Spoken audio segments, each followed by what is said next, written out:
Hello everyone, I am यश। और मैं शोभित the pamphlet पर आपका स्वागत है।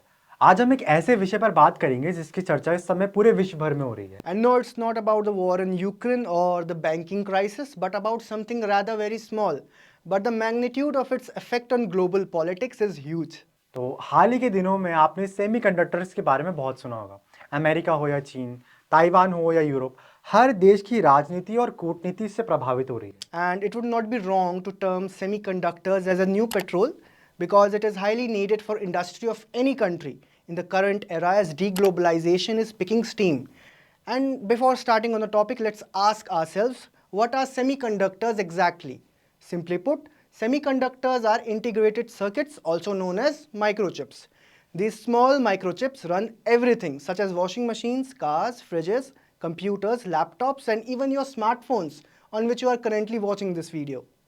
आज दुनिया के लगभग हर देश में सेमीकंडक्टर का प्रयोग बढ़ रहा है और इसी के साथ एक रेस भी शुरू हो गई है।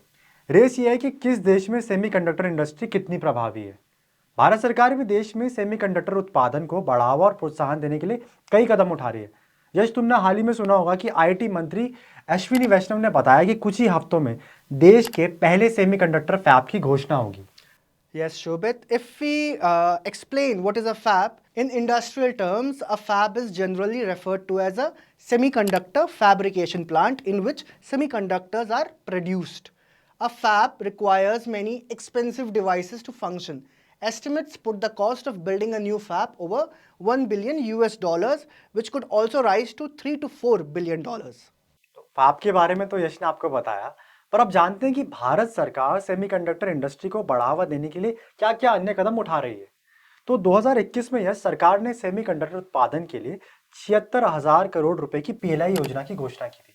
बाद में इस योजना में कुछ बदलाव किए गए और चिप उत्पादन में सरकारी सहायता को बढ़ाकर 50% कर दिया गया। इस योजना ने बड़ी चिप निर्माता कंपनियों को भारत में यूनिट स्थापित करने के लिए कहीं ना कहीं मैं बोलूंगा लुभाया है। ताइवानी इलेक्ट्रॉनिक्स निर्माता फॉक्सीकॉन ने भारतीय कंपनी वेदांता के साथ गुजरात में 1,54,000 करोड़ रुपए के सेमीकंडक्टर प्लांट लगाने का करार किया है। तुम्हें जान के हैरानी होगी, लेकिन टाटा समूह भी अगले 5 वर्षों में सेमीकंडक्टर इंडस्ट्री में 90 अरब अमेरिकी डॉलर का निवेश करने का इरादा रखता है। As Shobit has just mentioned about the Indian semiconductor market, I would like to tell that it is currently valued at 27.2 billion US dollars. And according to the India Electronics and Semiconductor Association, it is expected to reach approximately 64 billion in 2027. India, which is now rapidly promoting and developing its electronics manufacturing cluster, currently holds 3% share of global electronics production. India is already a hub for semiconductor research and design, nearly designing 2,000 chips every year, although it still lags miles behind in producing them locally. और सरकारी आंकड़ों के मुताबिक तो 2020 में भारत ने 1.1 लाख करोड़ लागत के सेमीकंडक्टर्स आयात किए।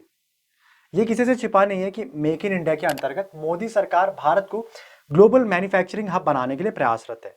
मैन्युफैक्चरिंग इंडस्ट्री को अगर आगे बढ़ाना है तो मेरे हिसाब से आने वाले वर्षों में भी भारत को सेमीकंडक्टर्स की उपलब्धता को बढ़ाना होगा। उद्योगपति गौतम अडानी ने भी पूर्व में एक साक्षात्कार में अपने विचार व्यक्त किए थे, जिसमें उन्होंने कहा था कि भारत वैश्विक सप्लाई चेन और अमेरिका के तकनीकी ट्रांसफर पर अधिक आश्रित नहीं रह सकता, निर्भर नहीं रखता। तो इसलिए भारत को चाहिए कि सेमीकंडक्टर सेक्टर में भी कहीं ना कहीं आत्मनिर्भरता आए। According to the government's official estimate, $74.7 billion of domestic electronic production requires imports worth $14.5 billion of semiconductors. So you can just analyze how much semiconductors would cost if we import it. तो उससे आप अंदाजा लगा सकते हैं कि आने वाले समय में सेमीकंडक्टर का क्या महत्व होने वाला है। शायद यही कारण है कि मोदी सरकार आत्मनिर्भर भारत पर इतना बल दे रही है। भारत में सेमीकंडक्टर मैन्युफैक्चरिंग से न केवल आयात कम होगा, पर कहीं ना कहीं युवाओं को भी रोजगार मिलेगा। इसके साथ ही मोदी सरकार सेमीकंडक्टर के निर्यात बाजार पर भी ध्यान देना चाहेगी, जो इस समय सिर्फ चुनिंदा देशों द्वारा प्रभावित है। तो ऐसा नहीं है कि सेमीकंडक्टर उत्पादन में भारत के सामने चुनौतियां नहीं है। अभी हाल ही में शुक्रवार 18 मार्च को इलेक्ट्रॉनिक और सूचना प्रौद्योगिकी मंत्रालय ने एक रिपोर्ट जारी की थी। उस रिपोर्ट में बोला गया था कि चिप मैन्युफैक्चरिंग प्लांट हेतु भारत में कुशल श्रमिक, या बोले स्किल्ड लेबर्स नहीं है। तो ये इसी बीच एक पैनल चर्चा में मेटी वैज्ञानिक है प्रशांत कुमार, उन्होंने बताया था कि वर्तमान में भारत के पास सेमीकंडक्टर डिजाइन के लिए अभियंता तो हैं, परंतु रणनीतिक कार्यों से इतर सिर्फ और सिर्फ उत्पादन कार्यों के लिए अभी भी देश भर में श्रमिक कुशल नहीं है। अतः इलेक्ट्रॉनिक्स और आईटी मंत्रालय ने कुछ सुनिश्चित किया है, एक लक्ष्य रख दिया है कि 2027 तक चिप मैन्युफैक्चरिंग में 10 से लेकर 13,000 मानव संसाधनों को उपयोग में लाया जाएगा। शुरू में जो विदेशों से मैन पावर लाई जाएगी, लेकिन बाद में धीरे धीरे करके जो मानव संसाधन है वो भारत में भी उपयोग में लाए जाएंगे। Shobit, you just mentioned how semiconductors are more important. The ongoing Russian war has also demonstrated that semiconductors are essential for weaponry too, like precision-guided missiles, bombs, fighter jets, etc. So semiconductors are basically now part of national security too. Nations like USA and China are currently waging a semiconductor race, which just you mentioned earlier. The Joe Biden administration is trying to choke China's availability of critical technologies and products, which would hinder its semiconductor market, while it is also boosting its own domestic production. तो अगर बात करें सिर्फ semiconductor के प्रभुत्व की, तो उस पर अकेले सिर्फ पूर्व एशियाई देशों का वर्चस्व दिखता है, प्रमुख तौर पर चीन, Korea, Japan, Taiwan.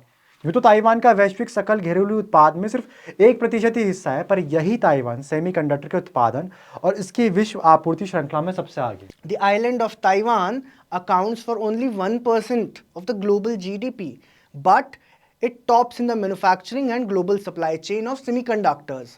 It accounts for 65% of the global supply chain and almost 90% for manufacturing advanced semiconductor chips, while countries like US and China produce only 5% of world's semiconductor chips.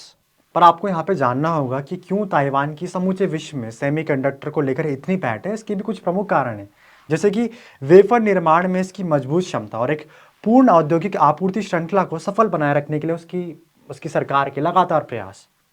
तो ये वीडियो की शुरुआत में हमने कहा था कि semiconductor अब नया तेल बन गया है।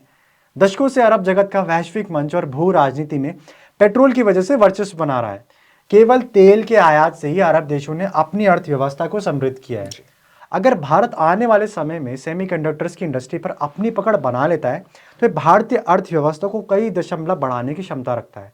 आज के लिए बस इतना ही। सेमीकंडक्टर्स पर अगर आपको ये वीडियो पसंद आया हो तो हमें कमेंट्स में ज़रूर बताएं। And also do not forget to like the video and subscribe our YouTube channel. Thank you. धन्यवाद।